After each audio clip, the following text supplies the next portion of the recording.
If I ask you what's the most important futuristic thing for a nation, the answer would be the generation that will shape the country tomorrow.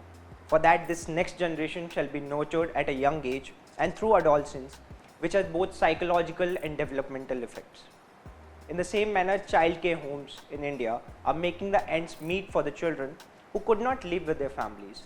That means that as well as providing food, shelter and space for play and leisure in a caring environment, they also act as a place where children can grow and develop. To gain more insights, PBNS has an exclusive conversation with the chairperson of NCPCR, Mr. Priyank Kanungo, and learned how the commission is making child care homes a safe haven for children. Covid situation आने के ठीक पहले यानी मार्च 2020 में स्वतंत्र और परतंत्र भारत के इतिहास में पहली बार देश के सारे children homes, orphanages, child care institutions जो भी हैं उनका सोशल ऑडिट किया गया। 7,163 चिल्ड्रन होम्स का हम लोगों ने विज़िट करवाया, उनका ऑडिट किया और उनमें जो कमियां थीं वो हमने डिस्ट्रिक्ट अथॉरिटीज़ को उनसे अवगत कराया।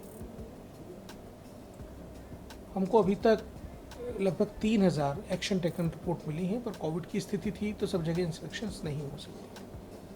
हमने फर्दर रेगुलर इंस्पेक्शन के लिए डिजिटाइज मैकेनिज्म भी तैयार किया और सारे CWCs और जुवेनाइल जस्टिस बोर्ड के मेंबर्स को रिक्वेस्ट की कि भाई आप इसका उपयोग करिए और रेगुलर इंस्पेक्शन उस पर करिए। दुर्भाग्य है कि कोविड सिचुएशन के कारण बहुत तेज़ी से ये इंस्पेक्शन शुरू नहीं हो पाए, लेकिन जैसे जैसे जहाँ जहाँ स्थिति सामान्य हो रही है हमने एक ऐसा मॉनिटरिंग मैकेनिज्म डेवलप कर दिया है कि रियल टाइम मॉनिटरिंग हम हर इंस्पेक्शन की कर पा रहे हैं और रिपोर्ट हमारे पास तत्काल आ रही है।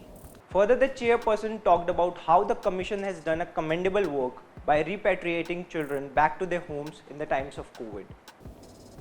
आपको जानकर प्रसन्नता होगी कि इन 8 राज्यों में 1,45,000 बच्चे ऐसे थे जिनकी घर वापसी हुई अपने माता पिता के पास, और ये 4,700 चिल्ड्रन होम, 60% से ज़्यादा चिल्ड्रन होम भी इन 6 राज्यों में थे।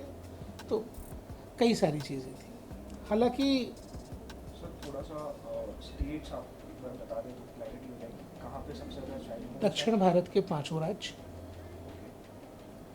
तमिलनाडु, केरल, आंध्र प्रदेश, कर्नाटक, तेलंगाना, महाराष्ट्र, नॉर्थ ईस्ट में मिजोरम और Meghalaya.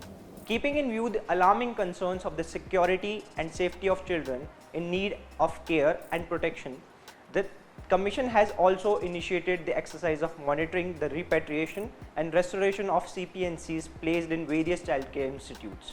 NCPCR chief also highlighted how foreign funding is being manipulated in the NGO-run childcare homes and what steps the Commission has taken to curb it. हमने 5 राज्य दक्षिण भारत के जो थे उनमें से एक रैंडम सैंपल उठाया। जिन चिल्ड्रन होम्स को चलाने वाले NGOs के पास FCRA एक्ट का सर्टिफिकेट था, उनकी 2018-19 की फंडिंग को हमने देखा। 645 चिल्ड्रन होम्स की फंडिंग को जब हमने कैलकुलेट किया, 954 करोड़ रुपए उन्हें एक साल में मिले थे। राज्यवार अगर आप देखें तो इन चिल्ड्रन होम्स में रहने वाले बच्चे और उनको मिलने वाली राशि, उस राज्य में आने वाली उन चिल्ड्रन होम्स को कुल आने वाली राशि, जैसे 145 चिल्ड्रन होम थे आंध्र प्रदेश में, 400 करोड़ रुपए के आसपास उन्हें 145 चिल्ड्रन होम को मिला। उन्होंने उसको कैलकुलेट करने की कोशिश की, रहने वाले बच्चों की संख्या से भाग देगी, एक बच्चे पे 6,60,000 रुपये आए एक साल के लिए। केरल में 2 लाख रुपये, तमिलनाडु में 2 लाख रुपये से ज़्यादा। तो ये एक साल में 2 लाख रुपये या 6 लाख रुपये तो बच्चों पे खर्च हो ही नहीं सकते, कोई करता भी नहीं।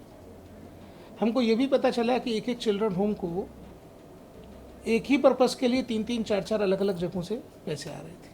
The safety and security of childcare homes have been a concern, and NCPCR has taken various initiatives for the welfare and well-being of the children across the nation, hence ensuring rights of every child to grow up in a feminine environment in COVID times. This is it in today's session. Thanks for watching.